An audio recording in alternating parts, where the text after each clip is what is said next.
Been almost 9 years since we've been in this position. A lot of work done by thousands of people to get to this point. All our eyes focused on 2 now.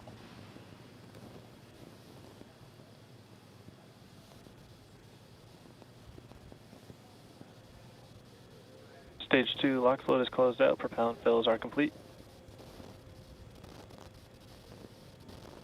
Dragon is in auto idle.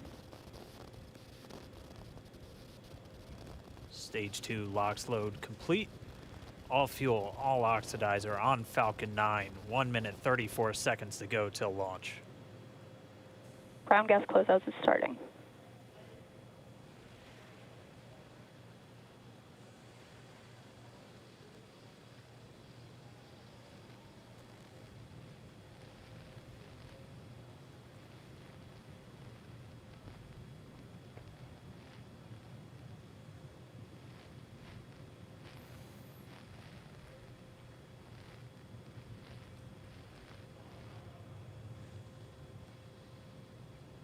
Falcon 9 is in startup. Dragon is in countdown. FTS is armed for launch. Under a minute now, the FTS, the flight termination system, has been armed. Dragon, SpaceX, go for launch.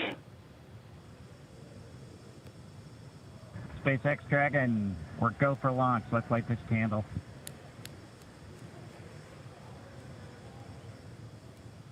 T-minus 30 seconds.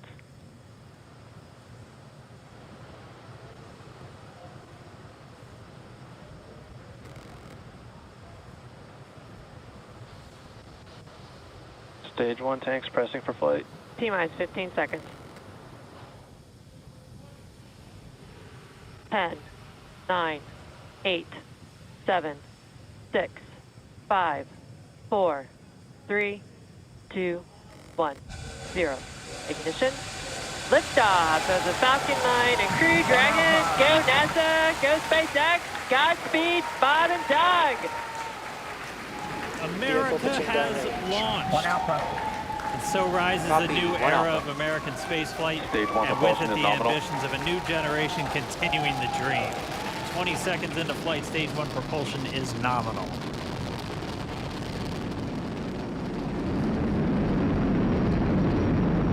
T plus 30 seconds into this historic mission. Flying crew on board Dragon and Falcon 9, and look at them go. Falcon power telemetry nominal. M1D throttle down. We're throttling down to get ready for the period of maximum dynamic pressure. We're in the throttle bucket. Reports say all systems are go. Vehicle is supersonic. We've exceeded Mach 1 on the Falcon 9. M1D throttle up. We're throttling back up to full power as we're through max Q. Copy, 1 Bravo. And we heard that 1 Bravo call out. That's just the second abort zone that they're in. They'll continue to be on this until the first stage has done its job and they switch over to the second. At this point, Bob and Doug pulling about 2.3 Gs, 2.3 times the Earth's gravity, already moving at over 1,500 miles per hour. We've heard the call out for MVAC engine chill. That's getting the MVAC engine ready to light. That'll come at about 2:44 into flight. Right now, everything continuing to look good. Next major event coming up is going to be the triple. We'll have main engine cutoff of the 9 first stage engines, stage separation, and then ignition of the second stage engine to continue to carry astronauts into orbit. Coming up in about 20 seconds. M1D throttle down.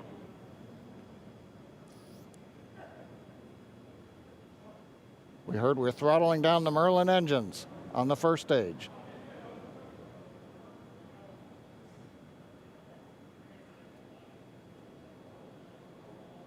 And we have Miko. Miko. 2 Alpha. Falcon stage separation confirmed. Copy, 2 Alpha. MVAC ignition.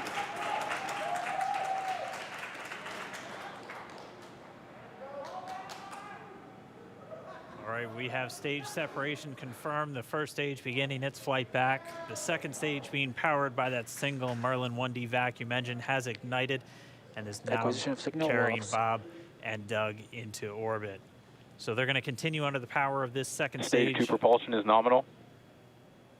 which will cut off at SECO, or second engine cut off, at about 8 minutes and 44 seconds into today's flight. So a little over 5 minutes to go still on this second stage.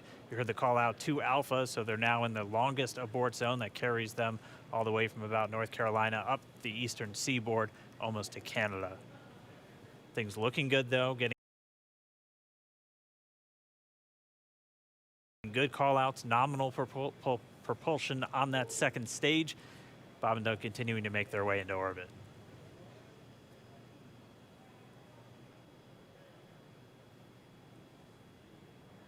Dragon SpaceX nominal trajectory. Acquisition of signal in Bermuda. SpaceX Dragon nominal trajectory. All right, here in nominal trajectory, so Dragon pointed in the right direction, continuing to make their flight uphill. Heard acquisition of signal Bermuda. That's one of the other ground stations that they're using to get telemetry and data back from this spacecraft. Stage 2 propulsion is still nominal.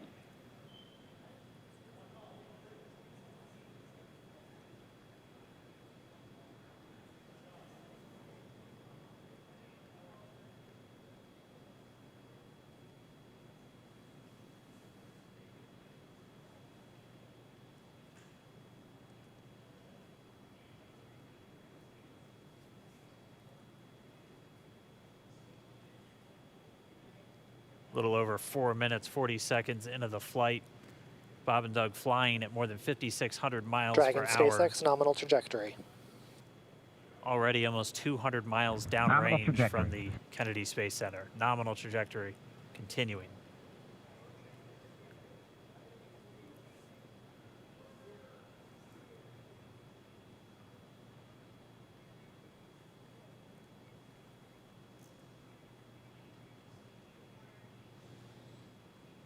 And while they continue uphill, looks like we are getting a view of the first stage as well.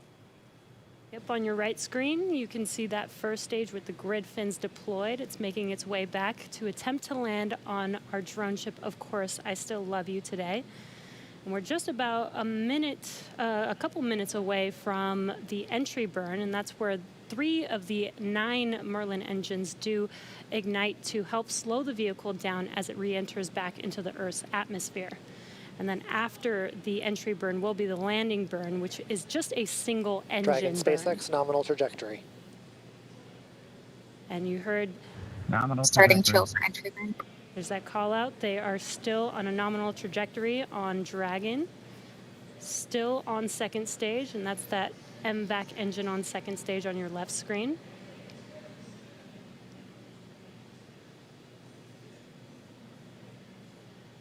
Again, on your right screen is that first stage booster coming back towards our drone ship, Of Course I Still Love You. We're about a minute away from entry burn. Meanwhile, that second stage continuing to power Dragon into orbit. Again, if you're keeping an eye on that timer, that's going to continue to burn until 8 minutes and 44 seconds into flight. So a little over 2 minutes from now, we'll hear the call out SECO. It'll then be a little Stage under, 2 propulsion is still good. a little over 3 minutes until Dragon physically separates from the second stage of the Falcon 9 after the upper Dragon stage gets a SpaceX chance. nominal trajectory. Dragon copies nominal trajectory. Continuing to check in with Bob and Doug as they are on a nominal trajectory. Just about 10 seconds away from that first stage, starting that entry burn on your right screen. We should be able to see that view live. Stage 1 entry burn startup.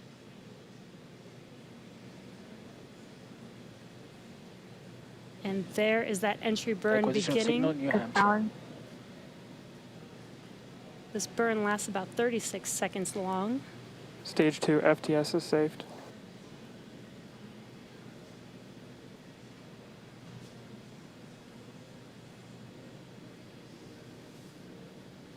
While that entry burn continues, we're just about a minute away from SECO. We'll have a number of events all happen in rapid succession.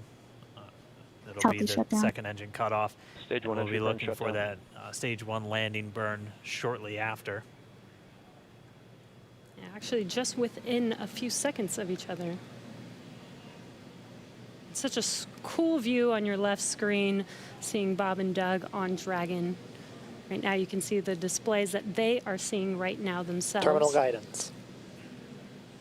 MVAC throttle step.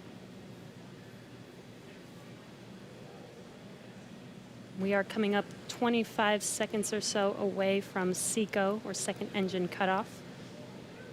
This is also the point where Bob and Doug are experiencing their highest G-force. We're seeing the counter tick up to right about Stage 1 entry 1.8. transonic.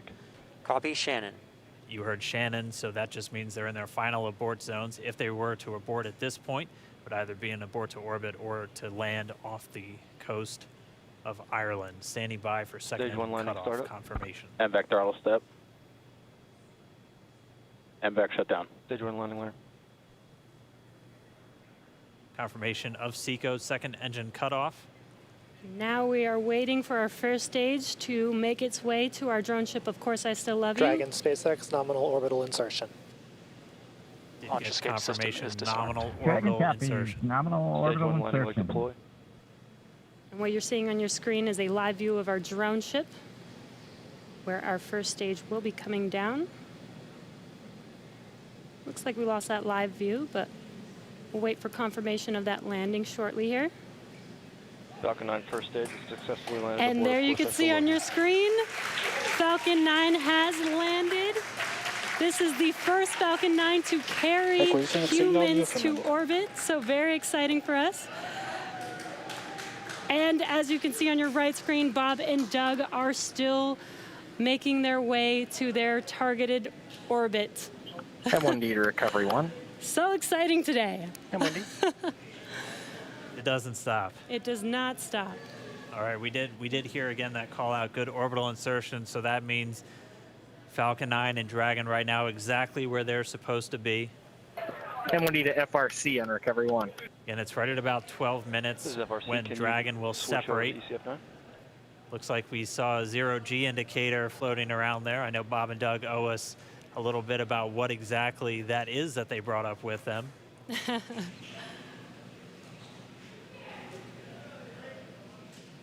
And before separation, before Dragon initiates separation from the second stage, they do make sure to they do ensure that the vehicle is not spinning and it is in good condition before we separate. That's right, the upper stage does small attitude maneuver using some cold gas thrusters built into the rocket body itself. Exactly. So we do expect that separation to occur in about a minute from now, but they do wait until they have full confirmation that it is ready to separate. Such cool views. I cannot get over this view that we are seeing right now. Bob and Doug on the right screen, inside of Crew Dragon, out in space. Yeah, already 200 kilometers over planet Earth, or a little over 124 miles, traveling in excess of 2,700 meters, 27,000 meters per second, or about 16,000 miles per hour.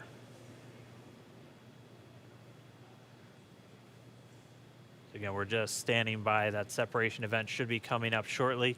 Then they'll begin a series of checks on the Draco thrusters that are going to be used to maneuver and then power Dragon on its flight to the International Space Station. Standing by for separation. Expected loss of signal, Wallops. It sounds like we had an expected LOS loss of signal with one of the ground stations. Waiting for confirmation now of that Dragon separation confirmed. Dragon separation confirmed. There is a great view right in front of you Countdown of 1 is Dragon emerged. separating. Separation confirmed. And there's that call out. Dragon is now officially making its way to the International Space Station today. Dragon SpaceX with that separation call. We have a few words for you from our Falcon 9 team. Standing by. Dragon, Chief Engineer on Dragon to Ground. Bob Doug, on behalf of the entire launch team, thanks for flying with Falcon 9 today. We hope you enjoyed the ride and Wish you a great mission. Thanks, Bala. Congratulations to you and the F9 team for the first human ride for Falcon 9, and it was incredible. Appreciate all the hard work, and thanks for the great ride to space. Copy all. Bala and Mike, proud of you guys and the rest of the team. Thank you so much for what you've done for us today, putting America back into low Earth orbit from the Florida coast. Copy all. Good luck. Godspeed.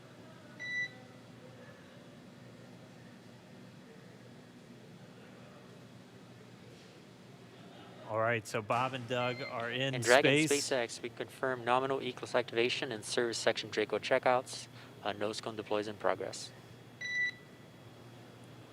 Copy all. We're monitoring. The Corps here in Hawthorne giving the crew a heads up that we have confirmation the nose cone is deploying. So again, that nose cone is going to open up a little bit more than 90 degrees, goes up to about, I think, 105 degrees, and that's going to expose the actual docking ring and the hatch that they're going to be going through once they attach to the International Space Station, and also 4 of those Draco thrusters, we call them the forward bulkhead thrusters, that are going to be used for these major phase burns or firings of those thrusters to actually raise their orbit gradually over the coming hours. Also heard good activation of the ECLS, that's the Environmental Control and Life Support System. That's everything controlling their atmosphere, just keeping Dragon a nice, safe, habitable environment where they're going to be living for the next 19 hours until they arrive at the space station. Right, exactly. And Falcon 9's job may be done for today, but the mission is not over. Crew Dragon's job is not done. As you can see, Bob and Doug are still inside Crew Dragon, making their way. It will be a 19-hour trip to the International Space Station before they dock tomorrow morning. And such cool views. I love that we can get these live views here and see and watch what they're doing now that they are in orbit. Yeah, it's incredible to just be looking over their shoulder, to be along for the ride.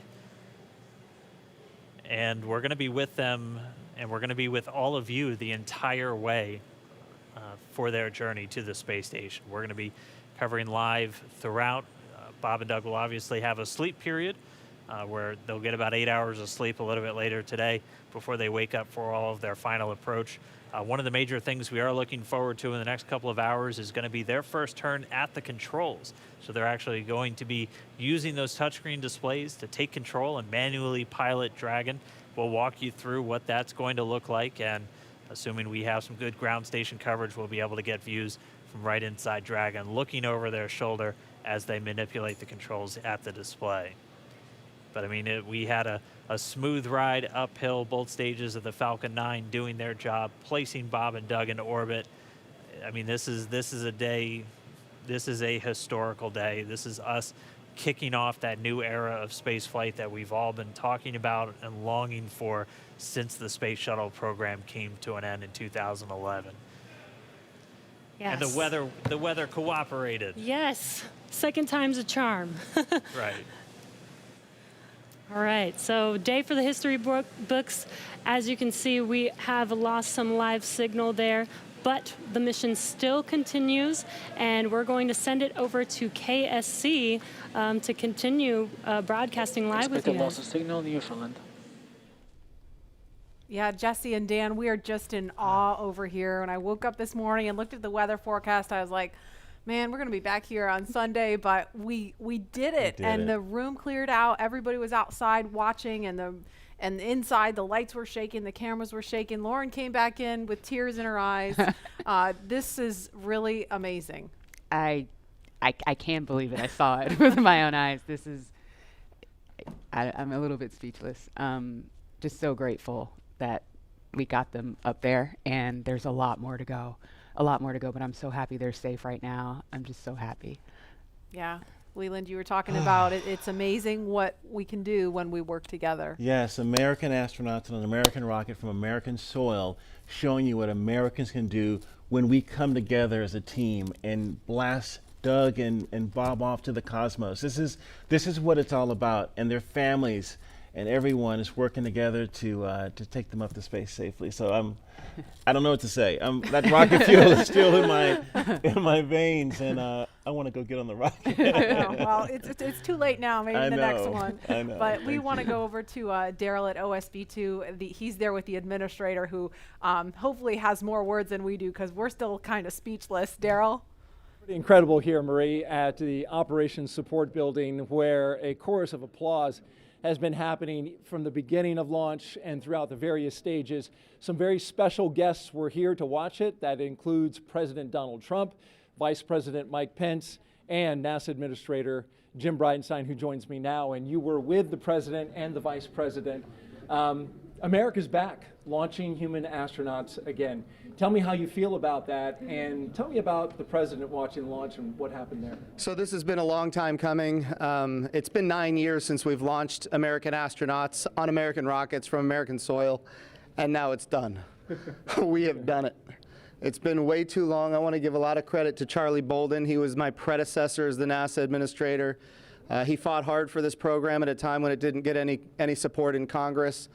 We now have an administration that is fully supportive of our spaceflight initiatives, not just on the exploration, discovery, going to the moon, onto Mars, but also from a Space Force perspective. Our budgets are going up, things are strong, and today was just just an amazing day. You know, one of the things the President did right out of the gate when he became President is he created what's called the National Space Council.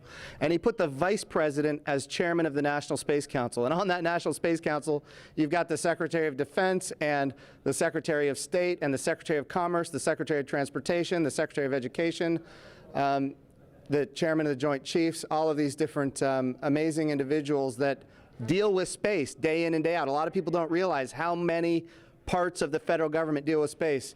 And the Vice President invited those members of the National Space Council here as well. So we just had, and then we had members of Congress, bipartisan members of Congress, Republicans and Democrats, who have been involved in supporting this program you know, for a long time now. So I'll just tell you, I'm breathing a sigh of relief.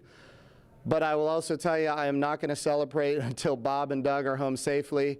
Tomorrow, they're going to dock to the International Space Station. Tonight, I'm heading to Houston to be at the Johnson Space Center when that happens. So it's a bit of a relief. The nose cone is now open. It's now deployed, which means that you know, now we're going to go into some burns. We're going to have some phasing burns. We're going to have some you know, boosting burns, and we're going to get as much as we can in alignment with the International Space Station as early as possible here. But also, I know it's hard, but you know, the big thing that we need to do now is we got to get Bob and Doug, who have now gone through this exercise twice. They need to get some rest. But I can guarantee you there will be no rest for a good amount of time while they're up there in orbit. And they are certainly on their way, and a lot of people joining us for this entire celebration and watching it. We just heard 10 million people watching live as this launch happened, and President Donald Trump becoming the third sitting president to watch a launch live from the Kennedy Space Center. The first. To be clear, I think he's the only sitting president to watch American astronauts launch on a brand new rocket that has never launched before, and that's a big risk. You know, he also said we're going to go to the moon by 2024. That means he's putting himself at risk to say, look, I'm going to be accountable, potentially, I'm going to be accountable to the initiatives that I put forward. And I think we have not had that kind of leadership for space in a very, very long time, and we're so grateful for it. What was it like watching the launch with the president? How did he react? Oh, I'll tell you, it's obviously something that is near and dear to him. He said it a year and a half ago. He put it in the State of the Union speech. He said, we're going to launch American astronauts on American rockets from American soil. And of course, I was like, in my head, I'm thinking, we better get after this. Of course, we've worked overtime to make it happen. We might be a little behind schedule, but we got it done, and we got it done safely. We're knocking on wood, but so far so good. It's looking good. You personally, Jim, as that rocket was lifting off and you felt that rumble? Yeah. What'd you feel? What'd you experience? Well, I was praying. I'm not going to lie to you. I was praying. I was praying for Bob and Doug. I was praying for their families. I was praying for their safe return, even though they're just going. But man, I'll tell you, it was, I've heard that rumble before, but it's a whole different feeling when you've got your own team on that rocket. And they are our team. They are America's team. This is Launch America. This is everything that America has to offer in its purest form. And times are tough right now. There is no doubt. We've got the coronavirus pandemic. We have other challenges as a country. But I hope this moment in time is an opportunity for everybody to reflect on humanity and what we can do when we work together, when we strive, and when we achieve. And if this can inspire a young child to become the next Elon Musk or the next Jeff Bezos or the next Sir Richard Branson, then that's what this is all about. Or the next Jim Bridenstine. Yeah. Well, I wouldn't put me in that category, but. Well, we appreciate your leadership for the Space Agency at this time, and congratulations on an amazing day in the launch. Thank you. It's been a great ride. All right, very good. Marie, we'll send it back to you in the studio. Doug and Bob are on course to arrive at the International Space Station tomorrow, May 31st at 10:27 a.m. Eastern Time. And we'll be staying on the air for continuous live coverage along the entire ride to the station.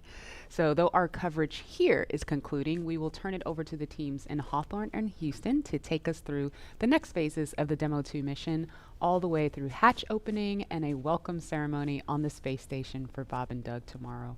That's right. And as you follow along, we invite you to tune into a post-launch news conference that's happening here at 6:30 this evening Eastern Time on NASA TV. We'll have NASA and SpaceX leaders here to take questions live on this unprecedented achievement in human spaceflight. And in addition to NASA TV, you can follow along always on Twitter at @NASA and nasa.gov for mission updates as it progresses. Here now are highlights from the mission so far. May 30th, 2020. Remember this day. You'll have this memory forever. The day America returned astronauts to orbit from U.S. soil.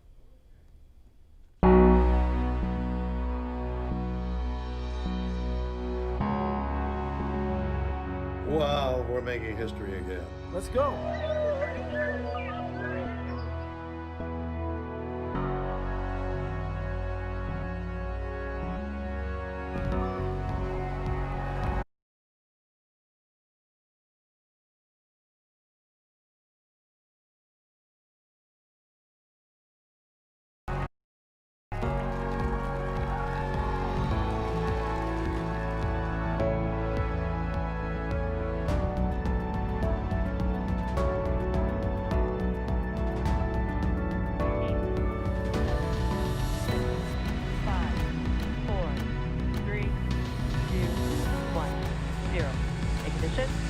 Liftoff of the Falcon 9 and Crew Dragon. Go NASA, go SpaceX, Godspeed, Bob and Doug.